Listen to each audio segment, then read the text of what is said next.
Good morning, good afternoon, good evening sa inyong lahat. So maghuhugas tayo ng pinggan. So ito yung aming pinag-breakfastan. So hugasan natin at magkukwento tayo habang naghuhugas tayo ng pinggan. So kagabi, itong mga kabataan talaga, mga siguro 10 to 11, 12 years old. So nakaranas din ba kayo na meron na lang kumakalabog sa pintuan nyo, tinatadyakan yata nila kagabi? At pag binuksan mo, tumatakbo sila? So, ganito ang naranasan namin kagabi guys. 3 beses sila talaga, ay Diyos ko talaga itong mga kabataan. 3 beses silang talagang kinalabog yung aming harap na pintuan. Bigla na lang kumalabog yung pintuan.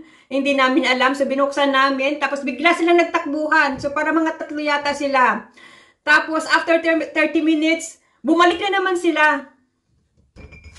At kinalabog na naman, hindi ko alam kung anong gusto itong mga kabataan na ito. Ito ba hindi na naipansin sa kanilang bahay, sa kanilang mga magulang. Kaya siguro sa ibang bahay sila nagpapapansin siguro. So kinalabog na naman nila guys. Nagulat yung anak ko, 9 years old, na sabi niya may kumakalabog daw sa pintuan. Tinatadya kanila. So, 3 beses sila guys, mga 10 o'clock ng gabi. Ewan ko ba, 10 o'clock pa ng gabi, nasa labas pa rin sila. Asan yung mga magulang, di ba? So, hindi mo naman... So, sabi ko sa asawa ko, pabayaan na lang sila. Pabayaan at naghihintay na lang kami kung meron silang masira or... Ay, hindi ko alam kung taga rito ba yun sila. So, maano ko rin yan. Nakakabulabog sila. Yung kapansin ng mga magulang nila ba kung ginagawa 10 o'clock ng gabi, nasa labas pa, di ba? At nangiistorbo sila ng mga kapitbahay, hindi maganda yon. So, ayun na nga, kinakalabog nila, mga 10 o'clock ng gabi, 3 beses.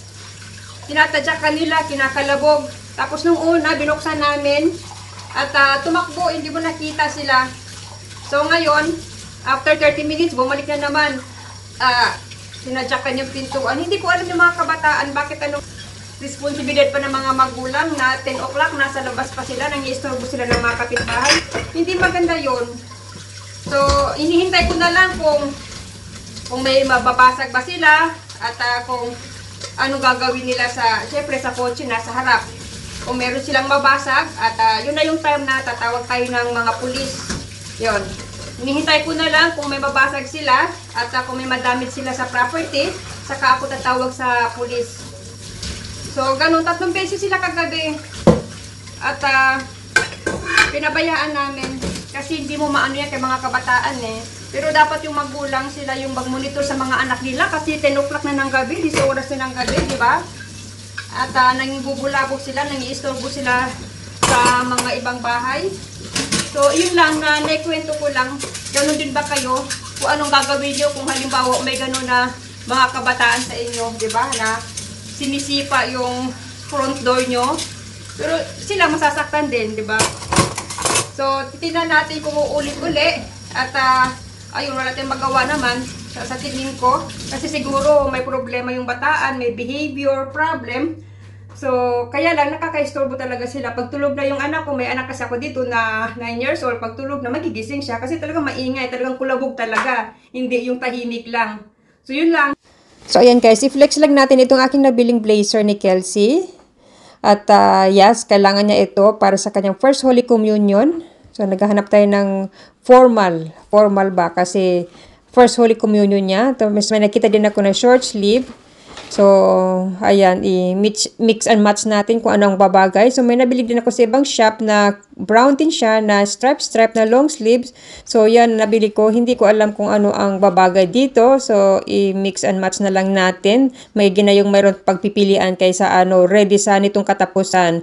So, ayan, i-flex natin yung ating nabili at bumili rin tayo dito ng mga t-shirt saka long sleeve niya kasi ang bilis niyang lumaki. At lumiliit na yung kanyang damit, t-shirt, ayan, jumper. So, ayan. So, big celebration nga ni Casey nitong katapusan kasi first Holy Communion, first time. So, ayan, pinaghahandaan natin ang kanyang maisusuot. At, ayan, ito yung t-shirt pa lang nabili ko sa Pennies. So, guys, mura lang yan, €3.50. So, mga 200 pesos. Yan. So, ang gaganda ng kanilang t-shirt kasi cotton siya. Maganda ito pag summer, mainit.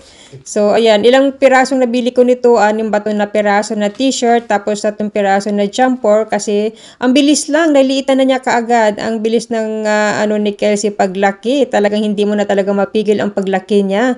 So, ayan. I-flex natin. So, itong blazer niya, gawa siya ng Vietnam. So, malambot ang tela niya, yung garment niya. Tsaka, maganda sa blazer, medyo maluwag, konti. So, kaya pinili ko lang ay 10 to 11 ang size niya. Tsaka, 21 euro lang siya, guys. Mga 1,000 mahigit lang sa pesos.